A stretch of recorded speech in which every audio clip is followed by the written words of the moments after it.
Hello, everybody. Today, I'm hoping to inform you all about the specifics of torrent files. Now, you might have heard of torrenting before. It's how most things. It's how a lot of traffic on the internet is downloaded. But it's very famous for internet pirating. However, that doesn't intrinsically make it illegal. I'm hoping to clear that up today. To start out with a quote from How Torrent Downloading Works from a LifeWire website. It reads that torrents are very unpopular with the MPAA, the RIAA, and other copyright authorities, but are much beloved by millions of college and university students around the planet. So to start out, I figured that I should begin with what happens when you normally download a file, right? So when you go to a website and you press the download files button, let's say you're getting some kind of, some new program, right? Some kind of free version of Photoshop, like GIMP. You hit the download button and your computer sends a request to a server which has all of the information on it about whatever you're trying to get. The server then accepts the request and then sends the files back to your computer. Your computer receives the files and then begins to write them on the disk, right?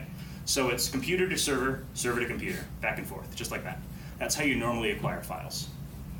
This isn't good for people who like to create things, right? Like video game designers who are independent, music artists who are independent, because they are relying entirely on that server, right? What happens if I'm an independent music developer and suddenly millions of people want my album, but I'm hosting it on this really small server with very limited downloadability access? Well, then the server crashes, and now nobody can have my music anymore.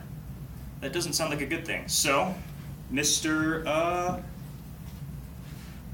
Bram Cohen, one day, decided that he wanted to invent the torrent file. It's called short for BitTorrent. BitTorrenting is a little bit different. It usually allows for faster download speeds, both upload and download. And like I said before, it's used for illegal downloading, but that doesn't necessarily make it a bad thing. In fact, overall, it's done a lot of good for the internet. So, I believe the next slide, no. Okay. So we'll just wait on this slide for a second here. So, torrenting works a little bit differently from a normal download, how it contacts the server. Instead, when I download a torrent file, instead of having the entire big, huge chunk of information, it's just this little tiny text document. And it says, hey, I need files A through Z. And so you download this program. You need a special program called the Torrent Reader. They're free all over the internet. And you take your little torrent text file, you put it in the program, and it sends up a flag, and the flag says, hey, I need files A through Z. And then other computers all over the world which have files A through Z go, yeah, I've got A, oh, I've got B, this guy in China, he's got C. And you collect all of these files from other computers. So if I've got a neighbor down the street who's got files A, B, C, D, and E, I can get them all from him. Somebody in China might have, Z, X, Y. I can get them from him. Torrenting is global. It creates a network of information, and this is really important for, expressing your ideas freely on the internet. I asked my uncle. I had to interview him, and he said this about torrent files. He said, "It's the most, or one of the most secure ways to express yourself, or otherwise transmit ideas over the internet, without having the source of said transitions being traced back to you, to your computer. This is important because the same reason that democracy is important. You have the right to express your ideas yourself without worrying about being stunted for your growth."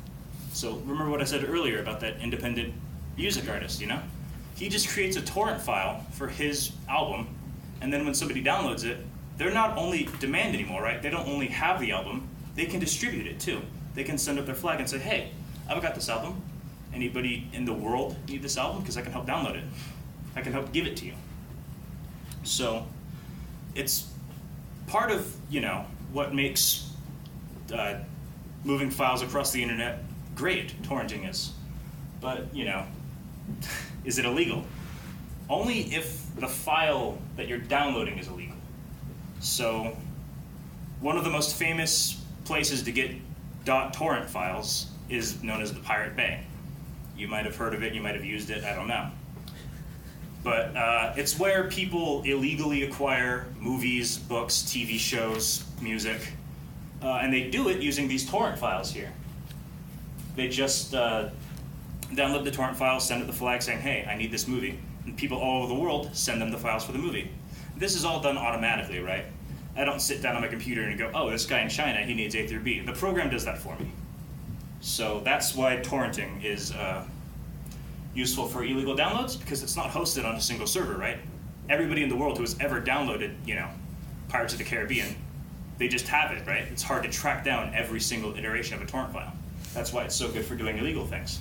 That's why it's also so good for doing legal things. So I've already explained that. I put it in the wrong order, but that's how you use a torrent. So I would just like to end real fast with an important note before I move on to the real conclusion, and that's seeding. Seeding a torrent is saying, hey, I've got these files. You can download a torrent without seeding, but that's called being a leech, and that means that you're not helping other people get the new file. Usually you're punished for that in some way, like your download speed is reduced, but if you ever want to torrent anything, you definitely should seed your torrents. Got it written twice here.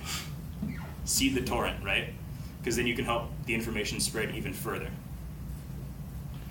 So to sum it all up, basically, torrenting is better than normal downloads because it allows for unrestricted spread of information, and it's like free speech, right? But for downloads, That way, everybody can have access to the speeds required for that used to be required to have a server to host your information on. Thank you. Any questions?